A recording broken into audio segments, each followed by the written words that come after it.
Chegamos à metade do século XX e, junto com a modernidade, os crescentes avanços tecnológicos e a valorização cada vez maior do capitalismo e da importância dos bens materiais, um novo movimento surge a partir dos pentecostais, principalmente nos Estados Unidos. Esse grupo anuncia novas revelações, mas acrescenta outro entendimento à Bíblia: a prosperidade. Nascem as igrejas neopentecostais. Terreno e todos concordamos em comprar. E se não conseguirmos pagar? Eles vão tomar o terreno de volta. E a sua consciência vai arder por muito tempo. Então a chegada de livros de autores como Kenneth Hagin, Benny Hinn e T.L. Osborne, principalmente esses três, a chegada desses autores no Brasil vai provocar um rebuliço em várias igrejas. Divisão em algumas igrejas tradicionais e criação de novas igrejas, né?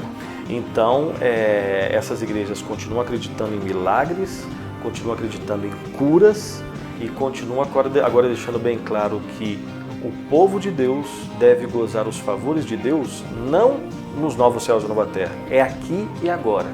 Deus tem o melhor para você de prosperidade econômica aqui e agora. E se você não, de alguma forma, não faz uso, né? Se você não está gozando desses benefícios, tem algum problema com a sua fé. Então é uma fé bastante materialista. Num primeiro momento, os neopentecostais causam estranheza, mas em pouco tempo ganham grande adesão.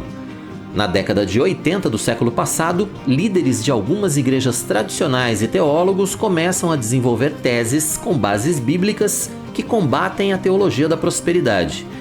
E esse entendimento faz com que, principalmente os reformados, tenham uma visão diferente entre os pentecostais e os neopentecostais. Quando o protestante, o mais tradicional, olha para o pentecostal, ele discorda de algumas doutrinas, mas ainda o pentecostal continua acreditando que ele nasceu pecador, que ele precisa de Cristo, que o inferno existe, que o céu existe e que nós precisamos de Deus na nossa vida, sendo pobre ou ricos. A diferença é que eles vão acreditar, no geral, na contemporaneidade do dom de cura e do dom de línguas.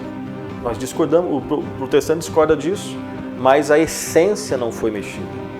No caso dos neopentecostais, eles mexeram no Evangelho. Não existe mais essa pregação sobre pecado, necessidade de se arrepender. Existe uma apelação muito grande por parte das igrejas mais conhecidas na questão de que é tudo uma relação horizontal. O que interessa é a sua vida aqui e agora. Não existe mais pregação sobre a necessidade de arrependimento, que a salvação é pela graça e pela fé no Senhor Jesus Cristo. Em alguns casos, até nos escritos, existe às vezes uma zombação e uma denúncia de que isso está errado. Isso é discurso de perdedor. O século XX também marca a entrada definitiva da igreja na mídia. Pregadores e ministérios se tornam conhecidos ao redor do mundo, primeiro a partir do rádio e depois da televisão. É verdade que esse recurso já vinha sendo usado desde o século XVI com a prensa de Gutenberg, mas se firmou definitivamente com a evolução tecnológica e o avanço das ferramentas de comunicação. E num primeiro momento, esse foi um dos principais campos de expansão para pentecostais e neopentecostais.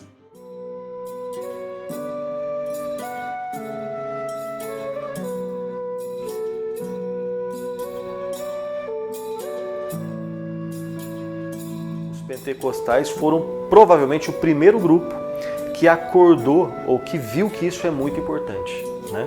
Muito importante. Pentecostais usando o rádio, agora o uso da televisão, primeiro os neopentecostais.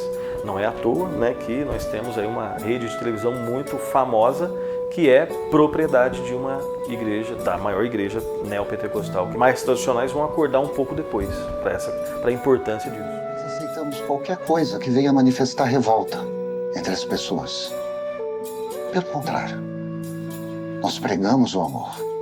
Hoje, os chamados veículos tradicionais, o rádio e a TV, ainda são importantes campos missionários. Mas a internet, os serviços de streaming e as redes sociais ganham cada vez mais espaço na propagação da palavra de Deus. E mesmo as igrejas mais tradicionais entenderam que devem usar essas ferramentas da maneira correta para levar o verdadeiro evangelho. Não dá para ser membro só virtualmente, não. Essa proposta é perigosa e ela não tem amparo nas Escrituras. É um meio para um fim. Você pode utilizar para evangelizar. Você deve utilizar para evangelizar. Uma igreja que tem uma intenção errada vai fazer um uso errado.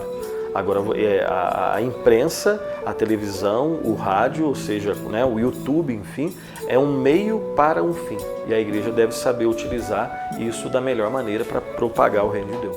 O momento de hoje na igreja reflete o século XXI, um tempo multifacetado. Uma das grandes questões é como o evangelho deve se relacionar com a cultura atual.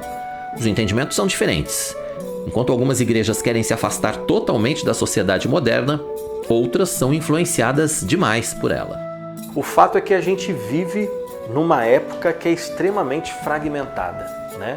Onde existe um hedonismo cada vez mais intensificado, onde existe uma descrença para chamadas metanarrativas, né? Que são aquelas grandes narrativas que há tempos atrás todo mundo acreditava. Então o islâmico, né? Ele acredita, né? Da onde ele veio, o que ele está fazendo aqui, para onde ele vai. O cristão acredita numa metanarrativa que é o evangelho, né? A criação, a queda, a redenção. A época que a gente vive é uma época anti-metanarrativas, anti-grandes discursos. Você tem o seu discurso, eu tenho o meu discurso, você tem o seu discurso, cada um cria o seu microdiscurso e a gente vai vivendo desse jeito. Sabe, uma história que diz que você é um pecador e se você morrer sem Cristo, você está no inferno, é algo que não cabe na nossa época. A grande questão é que a Bíblia ensina exatamente isso, que nós somos pecadores, que nós estamos por nós mesmos fadados à condenação, a não ser que Deus seja gracioso conosco, que Ele foi em Cristo Jesus, devemos nos arrepender e crer no Senhor Jesus Cristo. Só que a gente vive numa época que é contra tudo isso. E a igreja está no meio de tudo isso. E então algumas igrejas não gostam de conversar muito com a cultura, e elas podem ter um ponto positivo, digamos assim, que ela quer permanecer pura. Né? É um pouco ingênuo, mas ela quer permanecer pura. Tem um ponto negativo que nesse aspecto de gueto, ela fica muito escondida, ela não cria comunicação, porque ela tem que conversar com as pessoas. Agora tem outras igrejas no erro contrário, elas não veem nenhum problema com a cultura, elas querem fazer uso de todos os aspectos da cultura sem fazer as devidas limpezas, né? As devidas considerações. E aí algumas igrejas acabam, né, parecendo mais com o mundo do que com a própria missão que ela tem de transformar, né, de proclamar uma mensagem de transformação espiritual. Então a gente vive num mundo cheio de desafios, todas as épocas foram assim, cheio de dificuldades, todas as épocas foram assim, mas cabe à igreja, a partir da palavra, ler qual mundo que ela está, para realmente fazer, né, a obra do Evangelho, que é a pregação do Reino de Deus. Então é necessário, principalmente nesse contexto de tantas opiniões acerca da igreja, tantas críticas acerca da igreja, que nós tenhamos um conceito bíblico. Estamos em plena pós-modernidade e talvez o grande desafio dos cristãos nesse século seja como a visão correta das Escrituras nos leve a uma vida santa, que reflita a glória de Deus em nossas atitudes e o amor ao próximo no nosso dia a dia. Uma visão de vida baseada nas Escrituras, que seja assim ortodoxa, que busque ser correta, mas que essa correção ela não fique somente na doutrina, que essa doutrina provoque mudança na nossa vida, para que nós saibamos responder os desafios que nós temos, por exemplo, da tecnologia, como nós devemos usar a tecnologia para a glória de Deus. Os desafios que nós temos hoje, e é num nível assim que nunca existiu no mundo, já existiu em termos essenciais, mas, por exemplo, existe uma crise de identidade. Nunca se falou do jeito que se fala hoje sobre identidade de gênero. Nunca teve tanta mudança do jeito que nós temos.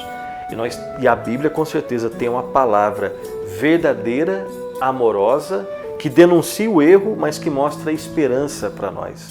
Então, questões relacionadas a isso, e nós precisamos sim de um verdadeiro avivamento que produza mudança transformadora realmente na nossa vida.